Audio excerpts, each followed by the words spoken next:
কিভাবে ছোট্ট একটা ঘটনা শোনাই, আলিমের মহব্বত আমাকে কিভাবে জান্নাতে নিয়ে যাবে এবং কোন প্রকার আলিমকে আমি মহব্বত করবো। এখন যদি প্রশ্ন হয় যে আমার 4 নাম্বার জান্নাতে যাওয়ার কারণ হলো আলিমকে মহব্বত করা, এটা কোন প্রকার আলিমকে আমি মহব্বত করবো? প্রশ্ন না, এই আলিমকে মহব্বত করা, কোন আলিমের মহব্বত আমাকে জান্নাতে নিয়ে যাবে? এই প্রশ্নগুলো উত্তর আগে বলতে হবে আলিম কয় প্রকার।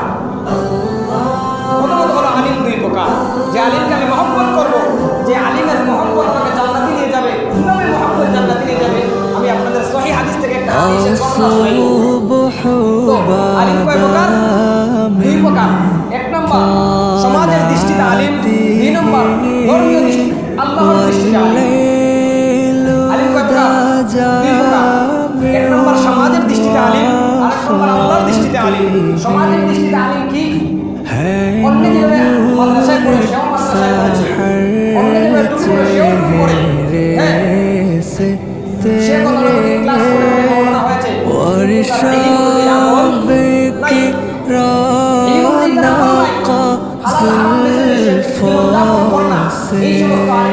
সমাজের দৃষ্টিতে আলিম, আর আল্লাহর দৃষ্টিতে আলিম কি? সংক্ষেপে তার উদাহরণ বলা আছে, ইলম অর্জন করেছে এবং সে ইলম অনুযায়ী সে আমল করে, এমনকি তার দিকে তাকানোর পর মনে হয় সে আসলেই একজন ভালো মানুষ। আছে না ভালো মানুষের একটা মুখের মধ্যে একটা তাসির আছে না, আসর আছে না? আলিম 2 প্রকার। 1 নম্বর সমাজের দৃষ্টিতে আলিম, 2 নম্বর আল্লাহর দৃষ্টিতে আলিম। সমাজের দৃষ্টিতে আলিম কি? মাদ্রাসায় পড়েছে, আলিম হয়েছে, ইলম অনুযায়ী আমল নাই, সমাজের দৃষ্টিতে আলিম। এই আলিমের মহব্বত আমাকে জান্নাতে নিয়ে যাবে না, আর 2 নম্বর হলো আল্লাহর দৃষ্টিতে আলিম। আল্লাহর দৃষ্টিতে আলিম কি? অর্থাৎ যে ইলম অনুযায়ী আমল করব এবং মানুষকে সে জান্নাতের পথে উঠাবে, সে হলো আল্লাহর দৃষ্টিতে আলিম। আর এমন আলিমের সাথে যদি আপনি মহব্বত করেন, অবশ্যই এই হাদিস দ্বারা প্রমাণিত আপনার এই আলিমকে মহব্বত করাটাই জান্নাতে নিয়ে যাবে। কিভাবে জান্নাতে ইসরাফিল আলাইহিস সালাতু ওয়াস সালাম যখন সিজদায় মুক্তার দেবেন,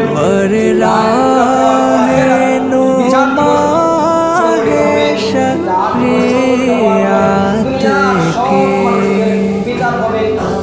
সংক্ষেপে বলে দিয়েছি বিচারের মানটা কিভাবে। প্রশ্ন আছে না, আমাদের সবার বিচার হবে। দুনিয়ার শুরু থেকে নিয়ে শেষ পর্যন্ত যত মানুষ পৃথিবীতে অতিবাহিত হবে সবার বিচার হবে। সেই বিচারের মানটা কিভাবে হবে? এটা প্রশ্ন না, সেই বিচারের মানটা হবে বর্তমান যে পৃথিবীতে কিন্তু সেই সময় ইসরাফিল আলাইহিস সালাতু ওয়াস সালামের সময় সেই গোলাকার পৃথিবীটা সমতল ভূমির মতো হয়ে যাবে। আমরা এই 7টা ভূমি, এই 7টা আসমান আছে, সাবা সামাওয়াত, বিজ্ঞান দ্বারা প্রমাণিত। ইসরাফিল আলাইহিস সালাতু ওয়াস সালামের ফুৎকারের মাধ্যমে ওই 7টা আকাশ কান হয়ে যাবে। কিয়ামতের যে বর্ণনাটা আপনাদের সবাই আছে, আমরা আল-কারিয়াত বলে শোনা আছে যে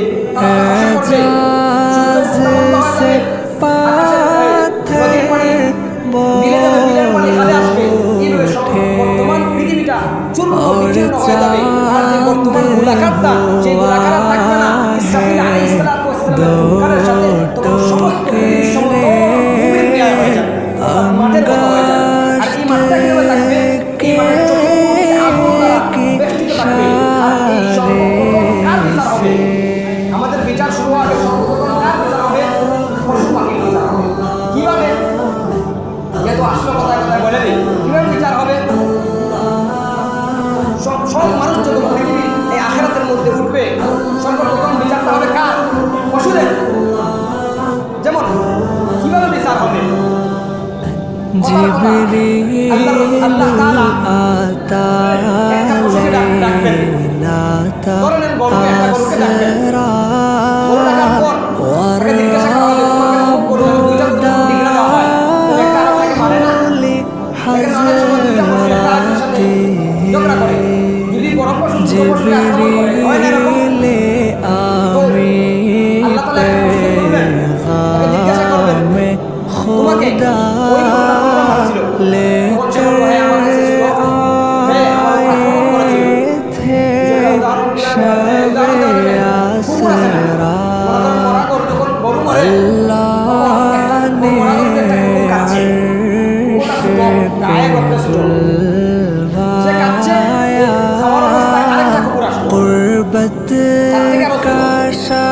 সে জানে যে কুকুর খাইছে, যে এটা জানে যে আমি এটা লাগাইতে পারবো না, তারপরও ওই কুকুরকে দৌড়াইয়া যে অন্য কোথাও মানে আক্রমণ করে হারাইল। এই যে কুকুরের প্রতি কুকুরের অভিশাপ, এইরকম যত অভিযান হয়েছে কিয়ামতের দিন আল্লাহ তাআলা এইরকম বড় কুকুরের কুকুরকে তুলবেন, বড় পাখি এবং ছোট পাখিকে তুলবেন, বড় হিংস্র জানোয়ার ছোট হিংস্র জানোয়ারকে তুলবেন, এবং মানুষের মধ্যে আগে সর্বপ্রথম তাদের বিচার হবে এবং তাদেরকে জিজ্ঞাসা করা হবে তোমার ওই পশু কতটা মার মেরেছিল। তখন পশু বলবে হ্যাঁ আমাকে 5টা মার মেরেছিল। তখন আল্লাহ রাসূল তখন আল্লাহ তাআলার আদেশে ওই বড় পশুকে ছোট বানানো হবে আর ছোটকে বড় বানানো হবে, তখন তার প্রতিশোধটা নিবে। প্রশ্ন আসে কিভাবে পশুর বিচার করার কেন দরকার? হাদিসের মধ্যে এই প্রশ্নের উত্তর দেওয়া আছে। এটার কারণ এজন্য যখন মানুষ দেখবে কিয়ামতের দিন আল্লাহর বিচার এমন বিচার, আল্লাহর আদালত এমন আদালত যে আদালতে একটা পশুর সাথে অবিচার করা হবে না, একটা পশুর হক নষ্ট করা হবে না। যদি একটা পশুর হকও নষ্ট না করা হয়, যদি একটা পশুর সাথেও অবিচার না করা হয়, তাহলে আমার আপনার বিচার কেমন হবে? এজন্য ভাইয়ার আমরা যারা একে অপরের হক, আত্মীয় স্বজনের হক আছে, যে আমরা পারস্পরিক যে অধিকারগুলা, যদি এই অধিকারগুলা না আদায় করি তাহলে আমরা কিয়ামতের দিন পার পাবো না। তো যাই হোক, আমি বলেছিলাম জান্নাতে যাওয়ার 4টা রাস্তা, আর এতক্ষণ যখন বললাম হাসরের মাঠের অবস্থা। জান্নাতে যাওয়ার 4টা রাস্তার মধ্যে বলেছিলাম প্রথম রাস্তা আলিম হওয়া, 2 নম্বর আলিমের ছাত্র হওয়া, 3 নম্বর যদি আলিমের ছাত্র না হতে পারো তাহলে আলিমের কথা অনুযায়ী জীবনযাপন করো। আলিমের কথা অনুযায়ী জীবনযাপন করতে গিয়ে আমি বলেছিলাম যে আমাদের জীবনের সমস্ত কাজ 2 প্রকার। 1 নম্বর ধর্মীয় কাজ, 2 নম্বর সাংসারিক কাজ। ধর্মীয় কাজে আলিমের কথা শুনবো, ধর্মীয় কাজ শুদ্ধ হওয়ার জন্য। সাংসারিক কাজে আলিমের কথা শুনবো কেন? যে সাংসারিক কাজটা হালাল হওয়ার জন্য। 4 নম্বর রাস্তা বলেছিলাম যে আও মুহিব্বান, আমাকে যদি জান্নাতে যেতে হয় তাহলে আলিমের যদি মহব্বত থাকে তাহলে সেটাও আমাকে জান্নাতে নিয়ে যাওয়ার কারণ হতে পারে। সেখানে বলেছিলাম আলিম 2 প্রকার। 1 নম্বর ধর্মীয় আলিম, আল্লাহর দৃষ্টিতে আলিম, সমাজের দৃষ্টিতে আলিম। আল্লাহর দৃষ্টিতে আলিম বলেছি, আল্লাহর দৃষ্টিতে আলিম যে ইলম অনুযায়ী আমল করে, আর ওই আলিমের সাথে যদি আপনার মহব্বত হয়, সেই আলিমের মহব্বত আপনাকে জান্নাতে নিয়ে যাবে। কিভাবে? ছোট্ট হাদিসের তর্জমা প্লাস পাশাপাশি তাফসীর। যেমন আল্লাহ রাসূল বলেন, যখন হাসর কায়েম হয়ে যাবে, বিচার নিকাশ শেষ হয়ে যাবে, তখন আল্লাহ রাব্বুল আলামিন কিছু মানুষকে বিনা হিসাবে জান্নাত দিয়ে দিবেন। এই মানুষগুলো হবে আলিম। এই মানুষগুলো কি হবে? আলিম। কোন প্রকার আলিম? যে আলিম আল্লাহর দৃষ্টিতে আলিম, যে আলিম ইলম অনুযায়ী আমল করেছে, ওই আলিমদেরকে আল্লাহ রাব্বুল আলামিন বিনা হিসাবে জান্নাত দিয়ে দিবেন। তারা যখন সবাই জান্নাতের দিকে যাবে, তখন তাদের জান্নাতে যাওয়ার রাস্তাটা কিছু মানুষ আটকাইবে। এই ঘটনাটা সামনে ঘটবে, এটা হাদিসের তর্জমা আমি করতেছি। এই ঘটনা ঘটে নাই, কিয়ামতের দিন যেই সমস্ত আল্লাহর দৃষ্টিতে যে যারা আলিম হবে, যে আলিম তার ইলম অনুযায়ী আমল করবে, ওই আলিমদেরকে আল্লাহ বিনা হিসেবে জান্নাত দেবেন। এবং ওই আলিমরা যখন জান্নাতে যাবে তখন ওই আলিমদের রাস্তা কিছু মানুষ আটকাবে। যখন ওই আলিমদের রাস্তা আটকাবে তখন ওই মানুষরা ওই আলিমদেরকে জিজ্ঞাসা করবে, যে একজন বলবে আমি আপনাকে 1 সেট বই দিয়েছিলাম, আরেকজন বলবে আমি আপনাকে আমার ঘরের মধ্যে বিভিন্ন দুনিয়ার যে উপকারটা আছে না, আপনার পড়তে গিয়ে উপকার করা, খাবাইতে গিয়ে উপকার করা, পানি খাওয়ানো, অর্থাৎ যে উপকার আছে সেই সব উপকার তারা ওই আলিমদেরকে বলবে। এবং তারপর বলবে আমরা আপনাদেরকে দুনিয়ার জীবনে এই কাজ এই উপকার করেছিলাম, কিন্তু আজ আপনারা জান্নাতে চলে যাচ্ছেন, কিন্তু আমাদের জাহান্নামের ফয়সালা হয়ে যাচ্ছে, এখন আমরা আমাদের জন্য আল্লাহর কাছে সুপারিশ করব। তখন তাদেরকে যখন এই আবদার করা হবে, তখন আল্লাহ রাব্বুল আলামিন তাদের জিজ্ঞাসা করবেন তারা যেই সমস্ত কথাবার্তা বলতে সেগুলো কি ঠিক?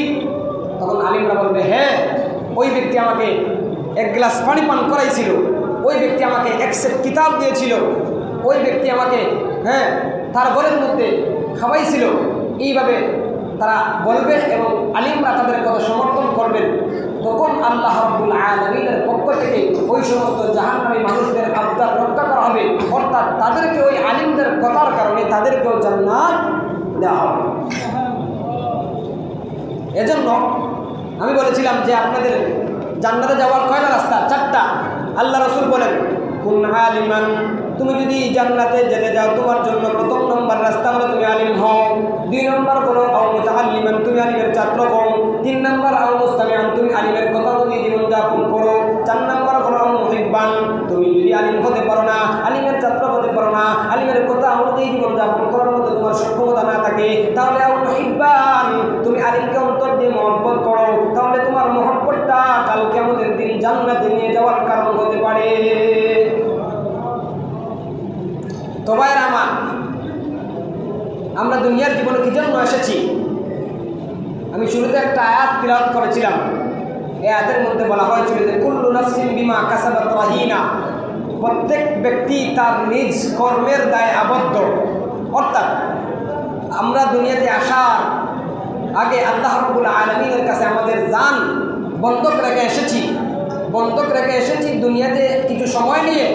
ওই সময়টাতে যদি আমরা আল্লাহর বিধান অনুযায়ী জীবনযাপন করি, বিধান অনুযায়ী জীবনযাপন করার পর যদি আমরা দুনিয়া থেকে ত্যাগ করি, তাহলে ওই যে জানটা বন্ধক দেওয়া, ওই জানটা আমরা ছুড়াইতে পারবো আর জান্নাতের অধিকারী হতে পারবো।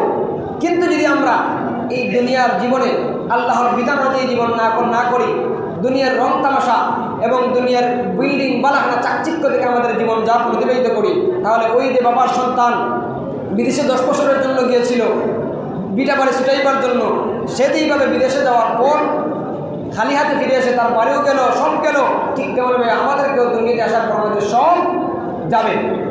এজন্য দুনিয়ার জীবনকে আমরা আমাদের আসল জীবন মনে করলে হবে না।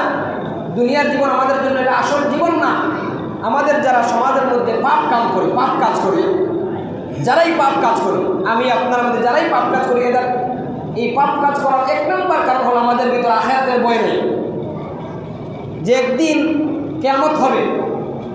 ইসরাফিল আলাইহিস সালাতু ওয়াস সালাম সিংহারে ফুৎকার দিবেন, তারপর আমাকে 5টা প্রশ্ন করা হবে। আমার জীবন কীভাবে আমি কাটাইছি, আমার যৌবনকাল কীভাবে আমি কাটাইছি, আমার মালটা আমি কীভাবে অর্জন করেছি এবং কীভাবে ব্যয় করেছি, যেই পরিমাণ জেনেছি সেই পরিমাণ কি আমল করেছি, এই 5টা প্রশ্ন করা হবে। এই 5টা প্রশ্নের উত্তর দেওয়া হবে দিত লা তাজুলু কদম ইবনি আদম, কোনো একটা বনি আদম একটা কদমও সামনের দিকে আগাইতে পারবে না। এজন্য আমাদের জীবনযাপন কীভাবে হবে? আমাদের জীবনযাপন হবে আল্লাহ তাআলার বিধান অনুযায়ী, হালাল হারাম মেনে, জায়েজ নাজায়েজ মেনে। যদি আমরা আল্লাহর বিধান অনুযায়ী জীবনযাপন না করি, তাহলে আমাদের জীবনের সমস্ত জীবন আল্লাহ রাব্বুল আলামিনের কাছে জবাবদিহি করতে হবে। মুহতারাম হাজিরিন, তো আপনাদের সামনে এই সমস্ত আলোচনা করলাম। সংক্ষেপ হলো, প্রথমত এই জীবন শেষ জীবন না, আমাদের জবাবদিহিতা করতে হবে। 2 নম্বরে আমি জান্নাতে যাওয়ার 4টা রাস্তা বলে দিয়েছিলাম। 1 নম্বর, জান্নাতে যেতে চাও আলিম হও। 2 নম্বর, আলিমের ছাত্র হও। যদি আলিম হতে পারো না, আলিমের ছাত্র হতে পারো না, আলিমের কথা অনুযায়ী জীবনযাপন করো, তাহলে সেটাও জান্নাতে যাওয়ার কারণ হবে। এখন যদি তুমি আলিমের কথা, আলিম না হও, আলিমের ছাত্র না হও, আলিমের কথাও শোনার মতো তোমার সুযোগ না থাকে, জেলে বন্দি থাকো অথবা কোনো গুহার মধ্যে থাকো, পতিত থাকো, তাহলে তোমার জন্য হলো আও মুহিব্বান, আলিমকে মহব্বত করো। কেমন আলিমকে মহব্বত করব? যে আল্লাহর দৃষ্টিতে আলিম। যদি আল্লাহর দৃষ্টিতে আলিমকে মহব্বত করি, তাহলে সেই আলিমের মহব্বত আমাকে জান্নাতে নিয়ে যাবে। যদি আমরা 4টা রাস্তার মধ্যে কোনো একটা রাস্তার মধ্যে না থাকি, আল্লাহ রাসূল বলেন ওয়ালা তাকুন খামিসান, তোমরা 5 নম্বর রাস্তায় যাইও না, ফাতাহলিক, যদি তুমি 5 নম্বর রাস্তায় যাও তাহলে তুমি ধ্বংস হয়ে যাবে। তাই আল্লাহ রাব্বুল আলামিন আমাদের সবাইকে উক্ত 4টা রাস্তায় চলে এবং দুনিয়াতে আল্লাহ রাব্বুল আলামিনের বিধান অনুযায়ী হালাল হারাম মেনে জীবনযাপন করার তৌফিক দান করুন। ওয়া আখিরু দাওয়ানা আলহামদুলিল্লাহি রাব্বিল আলামিন।